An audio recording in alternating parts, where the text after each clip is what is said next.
नमस्कार। आजकल भाजपा की फेक न्यूज फैक्ट्री से ज्यादा मीडिया का एक वर्ग है जो कांग्रेस के सोशल मीडिया से खासा परेशान है। बड़ी अपच है, बड़ी दिक्कत है। इनमें से कुछ कमांडो वॉरियर नोएडा के तो ऐसे हैं एंकरगण जिन्होंने शोज तक कर डाले कि कांग्रेस के सोशल मीडिया ने ये क्यों कहा, कांग्रेस के सोशल मीडिया ने वो क्यों कहा। ये वही प्रबुद्ध वर्ग है जो राहुल गांधी के खिलाफ भाजपा के जहर को और झूठ को घर घर तक पहुंचाने में जिसने बड़ी कारगर भूमिका निभाई है।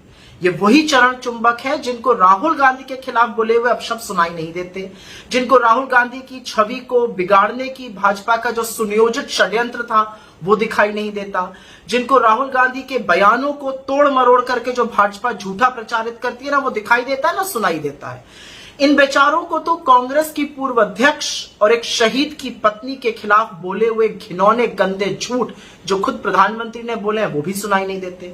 इनको आजाद भारत के प्रथम प्रधानमंत्री नेहरू के खिलाफ बोले हुए अमर्यादित अपशब्द नहीं सुनाई देते। इनको तो महात्मा गांधी का अपमान और गोडसे का महिमा मंडन भी नहीं सुनाई देता। इन बेचारों को सुनाई और दिखाई देता है तो सिर्फ वो सवाल जो मोदी जी से पूछेगा, और उससे फिर क्या फर्क पड़ता है कि वो सर्वात तार्किक हो, सच से बुलंद हो, तथ्यों पर आधारित हो, कोई फर्क नहीं पड़ता।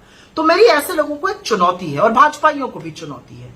एक वाक्य ऐसा बता दीजिए जहां पर हमने झूठ का और फेक न्यूज का सहारा लिया हो। एक वाक्य बताइएगा। यह सच है कि आप एक वाक्य नहीं बता सकते, और यह भी सच है एक वाक्य ऐसा बता दीजिए जहां पर हमने प्रधानमंत्री के व्यक्तिगत जीवन पर कोई लांछन लगाया हो, जहां पर मर्यादा की सीमा लांघी गई हो। आप एक वाक्य नहीं बता पाएंगे क्योंकि हम लगातार मोदी जी की कुरीतियों पर उनके जुमलों का पर्दाफाश करते रहे हैं, आगे भी करते रहेंगे। उनको सच का आईना दिखाते रहे हैं, आगे भी दिखाते रहेंगे। उनके जुमलों को बेनकाब करते रहे हैं, आगे भी करते रहेंगे। उनके दोहरे मापदंड, नफरतियों और अपराधियों के उनके संरक्षण का पर्दाफाश किया है और आगे भी करते रहेंगे। हमने तो प्रधानमंत्री मोदी के स्वर्गीय माता पिता के खिलाफ न कभी अपशब्द बोले हैं, न बोलेंगे। ना उनकी दादी के खिलाफ, ना उनके पिता के नाना के खिलाफ हमने जहर उगला, और ना हम उगल सकते हैं, ना हम उगलेंगे, क्योंकि हमारे संस्कार ही नहीं है। हमने तो मोदी जी के नाम, उनके पासपोर्ट, उनकी शिक्षा, उनकी चाल चरित्र, उनके फलानी चीजों पर न कभी झूठ प्रचारित किया है, न करेंगे। लेकिन हां, हम उनके खोखले दावों को जरूर बयां करेंगे। हम उनके भयावह जुमलों पर जरूर प्रकाश डालेंगे, क्योंकि ये हमारा काम है।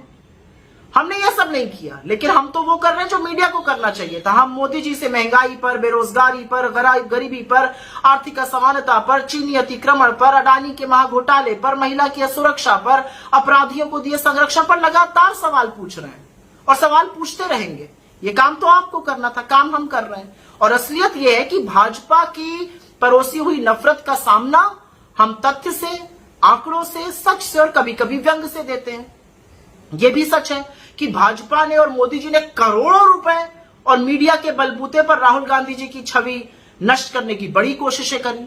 हम ऐसा चाहकर भी नहीं कर सकते। अव्वल तो हमारे पास इतना पैसा नहीं है, दूसरा मीडिया हमारी तरफ नतमस्तक नहीं है, और तीसरा सबसे बड़ा कारण हम ये इसलिए नहीं कर सकते क्योंकि इसकी इजाजत ना हमारा जमीर देता है, ना हमारे संस्कार देते हैं, ना हमारे मूल्य देते हैं। तो आपको किस बात की दिक्कत है? आपको किस बात से तकलीफ है? और क्योंकि आपको तकलीफ है तो लगे हाथ हमें ज्ञान बांटने से पहले एक सवाल का जवाब दे दीजिए कि मोदी जी से तो हम सत्य पर सवाल पूछते हैं, तब आपको आपत्ति है। आपने ये आपत्ति तब क्यों नहीं जताई थी जब राहुल गांधी जी के खिलाफ झूठ परोसा जा रहा था? कितने शोज करा के आपने खंडन कराया था? कितनी बार भाजपा को कटघरे में खड़े करके सवाल पूछा था कि कोरा झूठ क्यों बोला जा रहा है? अगर एक बार भी किया था तो आपकी बोलने की हिम्मत हो सकती है, आपने एक बार भी ऐसा नहीं किया। तो तब आंख मूंद कर बैठे थे और अब शोज होंगे। ये तो आपका भी दोहरा मापदंड दिखाता है। और अपने भाजपा के मित्रों से मुझे सिर्फ ये कहना है कि इसी जीवन में पाप और पुण्य का फैसला होता है।